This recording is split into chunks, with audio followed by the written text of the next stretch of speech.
छत्रपती संभाजीनगर जिल्हाधिकारी कार्यालयासमोर एक हृदय पिळवटून टाकणारी घटना पाहायला मिळाली। लंपी आजाराने ग्रस्त झालेले गाय इतकी कमजोर झाली होती की तिला उठायलाही असमर्थ होती। शेतकऱ्याने आरोप केलाय की डॉक्टरने त्याच्याकडून लाखो रुपयांची मागणी केली, परंतु त्याच्या पैशांचा तुटवडा झाल्यावर उपचाराकडे दुर्लक्ष करण्यात आलं। शासनाची कुठलीही मदत यावेळी मिळाली नाही आणि शेतकऱ्याच्या तोंडून एकच आक्रोश उमटला, मला माझी गाय जगवून द्या। छत्रपती संभाजीनगर येथील प्रशासनाकडून आरोग्य विभागाकडून लंपीग्रस्त जनावरांचा सर्व्हे आणि लसीकरणाची मोहीम अजूनही अपूर्णच आहे, हे या घडलेल्या प्रकरणावरून दिसते।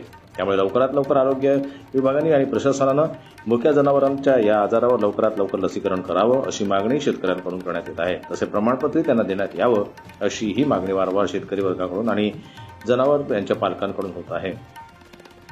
जनमत लाईव्ह न्यूज करता दिलीप वरकट यांची रिपोर्ट, छत्रपती संभाजीनगर।